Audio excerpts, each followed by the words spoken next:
ओम शांति। ओम शांति। किसी आवाज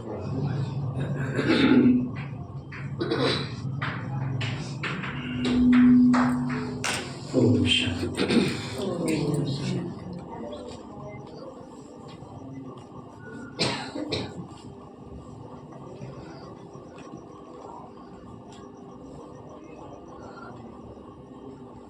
निराकार परम पिता परमात्मा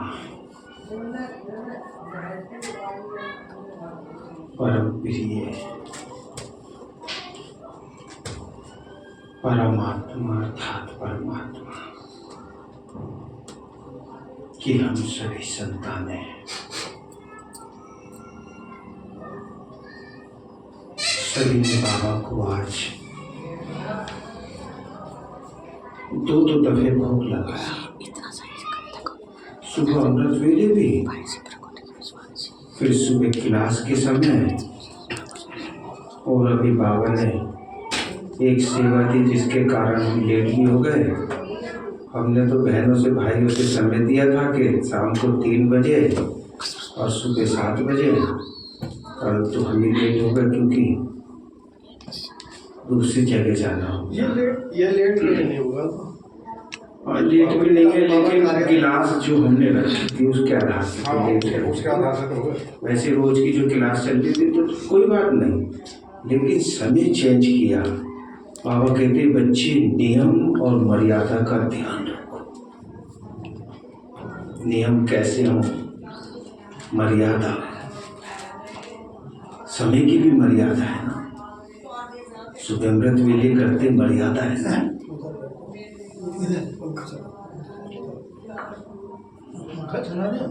देखिए कौन सा गांव लगता है भाई साहब आपका? नीलोहा। नीलोहा। कोई बात नहीं चला। भाई साहब कहने लगे कि नई आत्माएं आई हुई है, कुछ अलग से बता देना। कितने आगे से? एक सत्संगी भाई थे, वो आरसीसी लेके चलते। अच्छा। तो फिर कुछ नई बात ये बताई कि हम जो आज संसार में इतनी बीमारियां हैं, कितनी बीमारियां ना, इतनी बड़ी मेडिकल साइंस है, इतनी दवाइयों की फैक्ट्रियां हैं, महंगी महंगी, फिर भी कंट्रोल नहीं हो रहा। हॉस्पिटल भरे पड़े, कहीं चले जाओ। तो हम राजयोग के द्वारा अपनी बीमारियों का भी इलाज कर सकते हैं। बीमारियों का इलाज वैसे तो ऋषि हुए हैं, कोई ऋषि वाट कुछ ऐसा नाम है, वो कहते हैं कि बीमारी 80% 85% तो बीमारियों का इलाज हमारे किचन में ही होता है। 15% ऑपरेशन है ये वो, तो फिर 15% 20% बाहर का। लेकिन बाबा ने क्या ऐसे बताया, उसके आधार पर हम कुछ बीमारियों का तो स्वयं इलाज कर लेते हैं। देखो संसार के अंदर 2 शक्तियां कार्य कर रही हैं, 2 शक्तियां जबरदस्त कार्य चल रहा है। एक साइंस की शक्ति है, देखो जितनी भी लाइट है, ये वो, एसी, कूलर, कार, ये सब साइंस की शक्ति है ना। और एक बाबा की है साइलेंस की शक्ति, वो भी अपना कार्य कर रही है। तो साइंस की शक्ति का जो कार्य है वो हमारी बॉडी तक है, लेकिन अंतर आत्मा, मन, बुद्धि, इसका साइलेंस का प्रभाव इन पर पड़ता है। आत्मा के द्वारा कार्य हो रहा है। मन बुद्धि से कैसे हम परमात्मा से मिलते हैं और उसका प्रभाव कैसे हमारा मन बुद्धि के द्वारा आत्मा और आत्मा के द्वारा हमारे संस्कारों पर पड़ता है, क्योंकि संस्कारों के आधार से तो जन्म होता है ना। तो देखो, जब हम ऊपर से परमात्मा के पास से आते हैं ना, तो आत्मा एक तो फ्रीडम, फ्री आजाद है। दूसरा 7 गुण आत्मा साथ में लेकर आती है। 7 गुण: पवित्रता, सुख, शांति, आनंद, प्रेम, ज्ञान और शक्ति। ये 7 गुण जो है बहुत जबरदस्त कार्य करते हैं। अब देखो, हम पहले गुण की उठा लेते हैं, पवित्रता। पवित्रता जो है, जिसमें जितनी ज्यादा पवित्रता होगी उसका उतना शरीर निरोगी होगा, और जिसमें जितनी कम पवित्रता होगी इन्फेक्शन वाला शरीर होगा। कैसे? क्योंकि जो हमारे इम्यून सेल्स होते हैं वो पवित्रता से ही पोषित होते हैं। इम्यून सेल्स होते हैं ना, बीमारी से लड़ने की शक्ति इम्यून सेल्स कहा जाता है। तो पवित्रता से पोषित होते हैं। कहीं पर भी चोट लग जाए, जख्म हो जाए, खरोंच आ जाए, जिसका इन्फेक्शन वाला शरीर होगा, हम जैसे पवित्रता नहीं है, विकारी आत्मा, बीमारी भी होती है। डॉक्टर ने कहते भाई वो ये जख्म अभी जल्दी ठीक नहीं हो सकता, इसका पहले तो शुगर कंट्रोल नहीं हो रहा। शुगर कंट्रोल होगा जब होगा। जख्म साल साल भर 6-6 महीने हरे रहते हैं, और जिनको जिनमें पवित्रता है, ज़्यादा पवित्रता है, उनका चोट जल्दी ठीक हो जाती है। कारण क्या होता है? देखो, ये जो जख्म हो गया, ऊपर से हम बीटाडीन है, ये है, वो है, खूब अच्छी मरहम आते हैं, वो उस पर लगाते हैं, तो उससे कोई ठीक थोड़ी होता है। वे जो लगाया हमने, वे तो क्या है, जो ऊपर का बाहर का जो बैक्टीरिया जख्म को खराब ना कर दे। बाहर का बैक्टीरिया तो खराब करता है, उसे बैठ के बढ़ जाता है जख्म, तो लगाया। लेकिन ठीक कैसे होता है? जो इम्यून सेल्स हैं, लड़ने की शक्ति, कीटाणु होते हैं ना, वे फटाफट पहुंच जाते हैं वहां पे मरम्मत करने के लिए, और जख्म जल्दी से 2-4 दिन में ठीक हो जाता है जब पवित्रता वाले होते हैं। तो पवित्रता बहुत बड़ी शक्ति है। हमें जितना हम पवित्र रहेंगे उतना निरोगी शरीर। और आगे तो जाकर के बाबा ने कह दिया, बच्चे 2 युगों तक, एक दफे की पवित्रता इतना जबरदस्त काम करती है कि 2 युगों तक कोई बीमारी नहीं होगी। डॉक्टर की जरूरत नहीं, हॉस्पिटल की जरूरत नहीं, दवाइयों की जरूरत नहीं। फिर दूसरा गुण है सुख।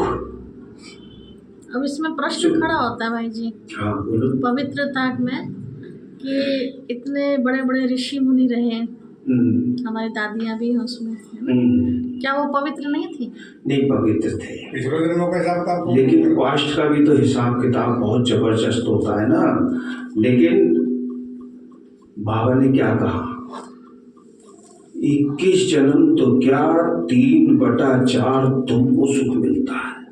3/4 एक जन्म तो हम कष्ट उठाते हैं ना।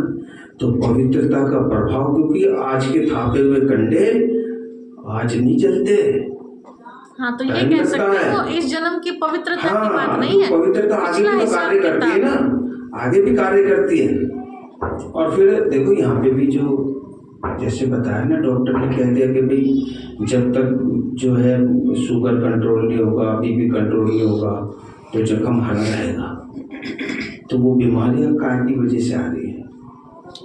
वो पतित बनने की वजह से बीमारियां ज़्यादा बढ़ रही हैं। जितना पवित्र हो गए, आगे के लिए भी और यहाँ के लिए भी।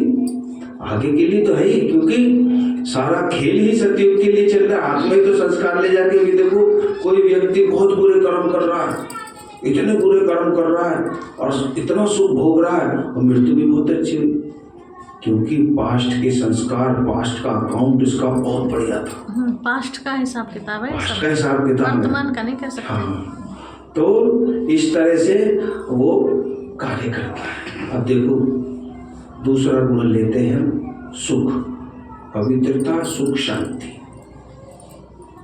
तो सुख से क्या होता है? सुख से हमारी आंतें मैनेज होती हैं।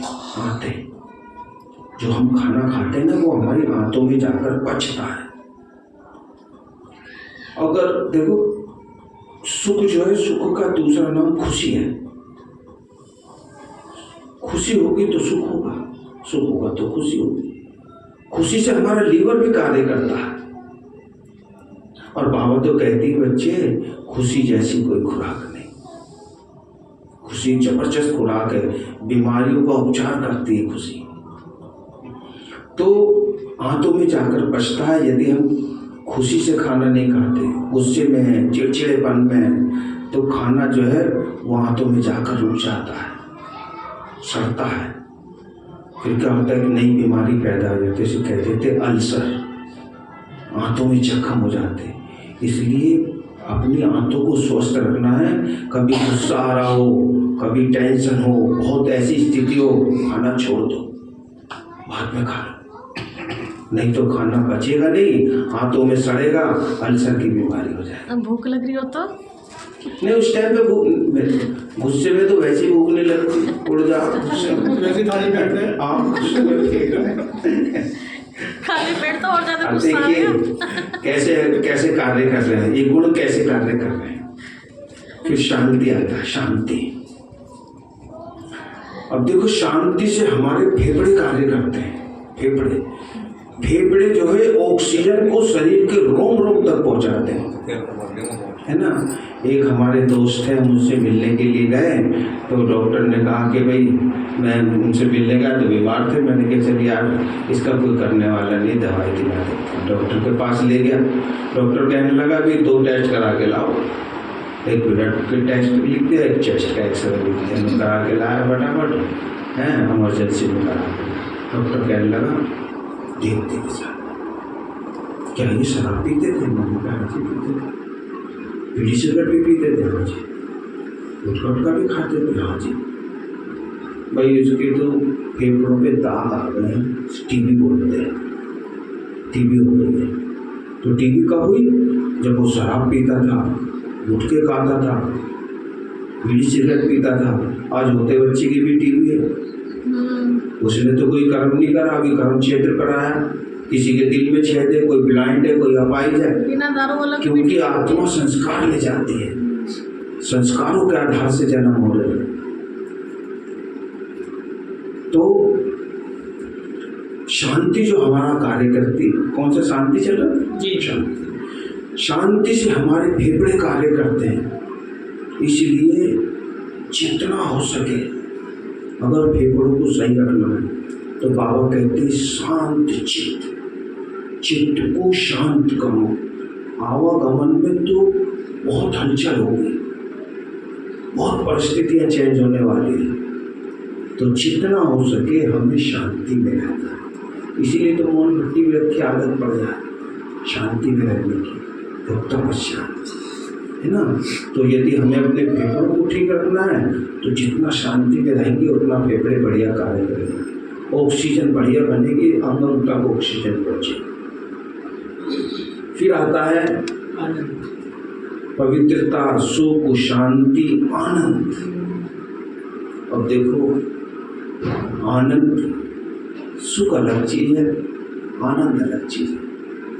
और आनंद कोई वस्तुओं से या वैभव से या शारीरिक संबंधों से नहीं मिलता। आनंद तो जो है ना, खुशी की, जो सुख की चरम सीमा है, उच्चतम डिग्री जिसे कहते हैं सुख की, वो आनंद कहलाती है। और परमात्मा आनंद का सागर है। जब हम उससे जुड़ते हैं ना तो वो आनंद हमारे अंदर आने लगता है। इसे अतीन्द्रिय सुख भी कहा जाता है, इंद्रियों से परे का सुख। छोले भटूरे खाए ना भाई जी, आज आनंद आ गया। हाँ नहीं, वो हमारे जिभ्या का, ये बाहर का आनंद है। अतीन्द्रिय सुख की बात कर रहा हूँ मैं, ये तो स्थूल आनंद है, जो इसको सुख कहेंगे, क्षण भर मात्र सुख है। लेकिन जो आनंद है वो परमानंद जो स्रोत है उससे जब जुड़ते हैं तो वो आनंद हमारे अंदर आने लगता है। इसी को अतीन्द्रिय सुख कहा है, इंद्रियों से परे का सुख। याद आता है। नहीं, बाबा का भोग है तो आनंद से आनंद ना भी हो ना, जब भी आनंद से ही खाना चाहिए, क्योंकि बाबा के भोग में बहुत से अल्टर निकाल देते हैं। और ये भी नहीं कहना चाहिए उसका भोग है, उसका जब तक नहीं लगा था जब तक था, अब लग गया तो बाबा का भोग है ना। इधर उधर कह करके हमें बाबा का, क्योंकि हर चीज के बीच में हमें बाबा को रखना है। आनंद, उसके बाद आता है प्रेम। प्रेम से हमारा हार्ट कार्य करता है। प्रेम से कहते हैं ना, ज्योत से ज्योत जगाते चलो, प्रेम की गंगा बहाते चलो। प्रेम, मान लो कोई आत्मा पास्ट के संस्कार लेकर के आ रही है और उसने किसी से प्रेम करा ही नहीं, ना उससे किसी ने प्रेम करा उस जन्म में, और वो आत्मा आई, तो ऐसे बच्चे को जन्म से ही दिल में छेद होगा, या फिर उसको 10-20 साल के बाद में हार्ट की प्रॉब्लम होगी, और थोड़ा सा ठीक रहेगा तो 30-40 साल में फिर अटैक पड़ेगा, क्योंकि प्रेम नहीं है उसके अंदर, ना वो लेकर के आई आत्मा प्रेम, ना उसने किसी से कहा प्रेम, क्योंकि तो उसका हार्ट का है। अब हार्ट अटैक पड़ गया तो डॉक्टर कहने लगे भाई इसकी तो उसको दिखलाया, देखते डॉक्टर ने एंजियोग्राफी करानी पड़ेगी इसकी, एंजियोग्राफी कराओ, यहाँ से कुछ कारोबार डालते हैं, लोग कुछ देखते हैं। अब वो 30-40%, 50% है तो चलो भी ठीक है, वो डाल करके उसको ठीक। 60-70% हुए तो कह देंगे भी अब बाईपास सर्जरी होगी। अब बाईपास सर्जरी क्या है? बाईपास सर्जरी से क्या वो ठीक हो जाएगा? बाईपास सर्जरी से भी ठीक नहीं होता। कारण क्या है कि जो हमारा हार्ट कार्य करता है ना, ये जो धमनियाँ होती हैं ब्लड फेंकती हैं दिल के ऊपर, और वो दिल कार्य करता रहता है, ब्लड उसको 24 घंटे उसको ब्लड डालती रहती है और हार्ट कार्य करता है। लेकिन हम टेंशन में, क्रोध में, बहुत उसमें, तो धमनियाँ या तो ज़्यादा ब्लड फेंक देती हैं, गाढ़ा ब्लड फेंक देती हैं। क्या होता है? जिसकी वजह से वहाँ खून का थक्का जम जाता है, और जब खून का थक्का जम जाता है तो वो ब्लड जो है उस थक्के पे जाके गिरता है, दिल पे तो गिर नहीं रहा, हार्ट पे गिर नहीं रहा, तो वो हार्ट कार्य नहीं करता, इसलिए अटैक पर। अब डॉक्टर क्या करते हैं कि बाईपास सर्जरी करनी, तो दूसरी साइड से, अब वो उसको काट नहीं सकते थक्के को, क्योंकि व्यक्ति मर जाएगा। साइंस उनकी कुछ ऐसी टेक्नोलॉजी है कि इसको करा तो व्यक्ति मर जाएगा। तो या उन्होंने पहले कभी करा होगा तो बचा नहीं व्यक्ति, तो उन्होंने कह दिया कि इसको काटना ठीक नहीं है, अब कोई और दूसरा उपाय। तो दूसरा क्या उपाय है? फिर बाईपास सर्जरी, फिर उसको धमनियों को दूसरी साइड से ब्लड फेंकवाते हैं, है ना। जैसे बाईपास निकाल देते हैं ना, इधर से एक रास्ता इधर से निकालते हैं, यहाँ जोड़ते हैं, कहते हैं ये बाईपास है। तो बाईपास सर्जरी कहते हैं दूसरी साइड से धमनियाँ ब्लड फेंक, लेकिन वो तो हार्ट तो वहाँ थक्का तो जमा हुआ है, कभी भी कुछ भी हो सकता है, तो टेम्परेरी इलाज है। तो यदि हार्ट को ठीक रखना है तो स्वयं भी प्रेम करो अपने आप से, दूसरे से प्रेम करो, और सबसे ज़्यादा बाबा से प्रेम करो, जो प्रेम का सागर है। उससे तो प्रेम की किरणें आती हैं, उसी से तो प्रेम बढ़ता है। तो प्रेम कैसे? देखो उपचार हो रहा है हमारे, है ना, शुद्ध प्रेम। शुद्ध प्रेम नहीं, प्रेम तो शुद्धि होता है, मोह होता है अशुद्ध, तो मोह विकार में आता है। प्रेम तो शुद्धि होता है। नहीं, प्रेम भी तो अशुद्ध हो सकता है ना। नहीं, वो तो प्रेम क्या होता है, वो तो एक तरीके से गंध है, वो तो विकार में गिरते हैं। वो तो नाम लोगों ने प्रेम रख दिया, वो प्रेम थोड़ी है, वो तो हो गया विकार है। वो तो शरीर पे आकर्षित होते हैं, वो प्रेम थोड़ी है। वो तो कुछ समय के लिए शरीर पर आकर्षित हुए, विकार में गिरे, उसे हम प्रेम नहीं कहेंगे। प्रेम तो सच्चा होता है। प्रेम तो देखो दिखाया कितने इतिहास हैं, लैला मजनू, हीर रांझा, श्री फरहाद, ये वो विकार में कहीं नहीं, और सच्चा प्रेम किया, है ना। तो प्रेम अलग चीज है और मोह अलग चीज है। अच्छा, पवित्रता, सुख, शांति, आनंद, प्रेम, ज्ञान, ज्ञान देखो उसमें भी यही बात है। कोई आत्मा मान लो ज्ञान के संस्कार नहीं लेके आती, उसको ज्ञान नहीं है बिल्कुल भी पिछले जन्म का, ना किताबों का ज्ञान है, ना परमात्मा का ज्ञान है, ना किसी का ज्ञान है। वे आत्मा आ गई तो उसके भी क्या होता है, जो बच्चा पैदा होता है या तो मस्तिष्क कम कार्य करता है, मस्तिष्क में डिफेक्ट होता है, कुछ ना कुछ कमी जरूर होगी ज्ञान की वजह से। अब उदाहरण के तौर पे मान लो कोई ब्रिज बनाता है, तो ब्रिज बनाते समय मान लो सीमेंट कम डाल दिया उसके अंदर, तो पुल जो है जो 100 साल के लिए था वो 80 साल में 70 साल में गिर जाएगा, और ज़्यादा कम डाल दे तो 30 साल में 40 साल में गिर जाएगा, ज़्यादा कम डाल दे तो 10-5 साल में गिर जाता है। या नकली सीमेंट लगा दिया, नकली भी तो बनते हैं सीमेंट। तो इस तरह ही हमारा ये जो ज्ञान का कर्तव्य है, जितना ज़्यादा ज्ञान होगा उतना ही ज़्यादा हमारा मस्तिष्क कार्य करता है। और नहीं तो कम ज्ञान की वजह से जैसे पुल जल्दी गिर जाते हैं ना, ऐसे भिन्न भिन्न बीमारियों के कारण बार बार मृत्यु जन्म की वजह से जल्दी मृत्यु होती है, समय से पहले मृत्यु हो जाती है। इसलिए मस्तिष्क को कार्य करना है तो परमात्मा ज्ञान का सागर है, उसके ज्ञान को जितना हम अपने अंदर समाएंगे, ज्ञान बांटने से बढ़ता है। बांटो ज्ञान को जितना चाहो उतना बांट सकते हो, है ना। अंदर ज्ञान ही ज्ञान बढ़ता चला जाएगा। फिर अंत में आता है शक्ति। इसकी पहचान क्या होगी? इसकी माइंड की, इसका माइंड तेज है, ज्ञानवान है, या बिना ज्ञान नहीं, ये तो देखो लौकिक में जिनका जो आत्मा ज्ञान लेकर के लिया है, मैंने बताया ना मस्तिष्क में कोई ना कोई डिफेक्ट होगा उसके, या मस्तिष्क कम कार्य करेगा, जैसे मंद बुद्धि कह देते हैं। ये पहचान है उसकी। हाँ। लेकिन मैं देखा कि मंद बुद्धि वाले तो बहुत साल जीते हैं और अक्लमंद जल्दी चले जाते हैं, ऐसे भी होता है। नहीं जीने का, लेकिन देखो भिन्न भिन्न बीमारियां भी, मैंने बताया ना, भिन्न भिन्न बीमारियों के कारण जो कुछ मन बुद्धि ऐसे हैं, कुछ मन बुद्धि साथ में कुछ और भी बीमारियां लग जाती हैं। तो भिन्न भिन्न बीमारियों के कारण जैसे पुल जल्दी गिर जाता है, ऐसी मृत्यु जल्दी होती है। तो ये भी पाप कर्मों का हिसाब किताब है ना, जल्दी जल्दी मृत्यु, जल्दी जल्दी जन्म। आत्मा वहाँ पे भी परमात्मा से बार बार प्रार्थना करती है, प्रभु मुझे बाहर निकालो इस गंध से, मैं तुम्हें याद करूँगी, तुम्हें याद करूँगी।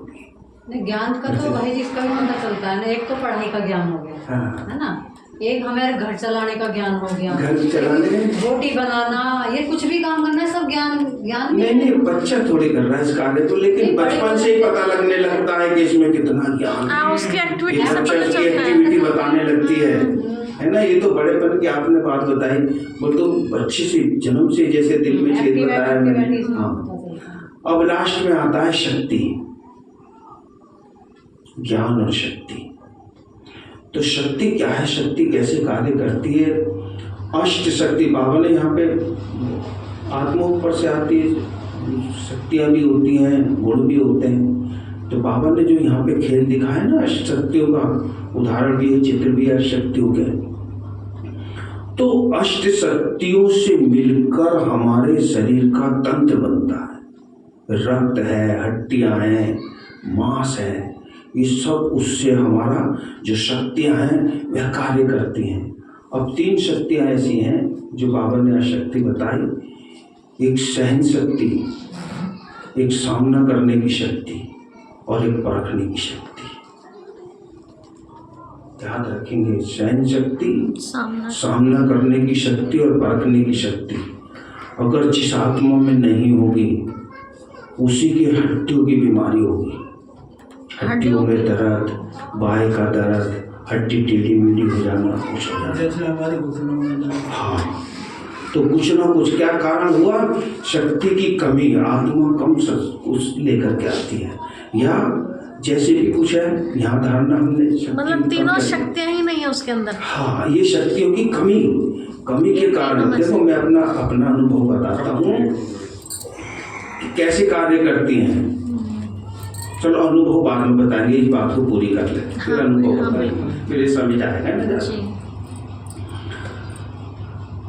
तो अब देखो ये शक्तियाँ 7 गुण जो है हमारे शरीर में कार्य कैसे करते हैं, है ना।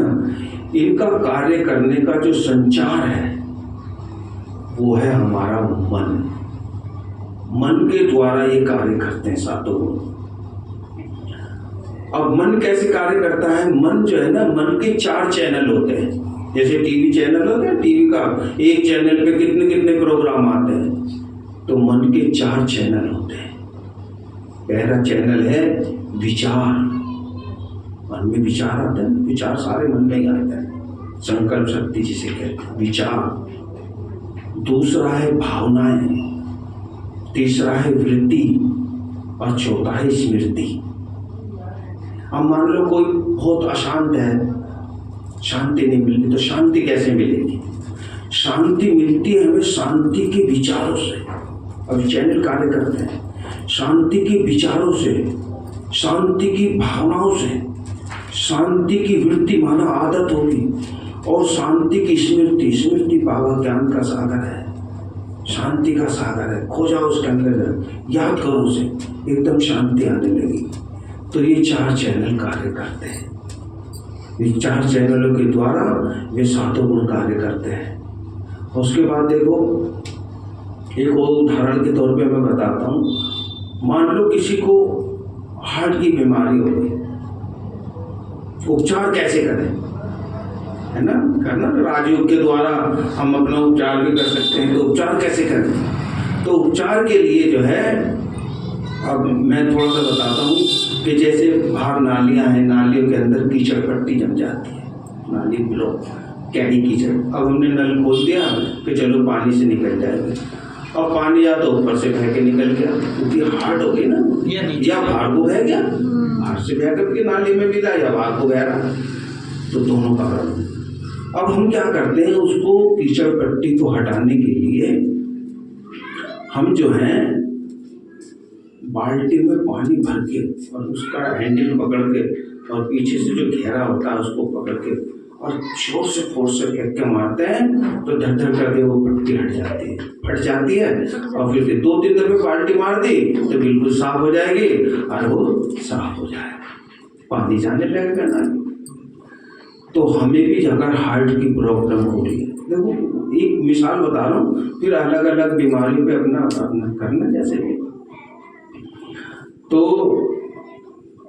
हमने क्या करना है, जो परमात्मा से हम, देखो उपचार परमात्मा से हम कहते हैं ना, उसकी किरणें आ रही है मेरी आत्मा में पड़ रही है, तो उसकी जो किरणें आ रही हैं, महसूस करो कि हमारी जो आत्मा है उसमें स्टोर हो रही है, मस्तिष्क में स्टोर हो रही है, बढ़ती जा रही है, बढ़ती जा रही है।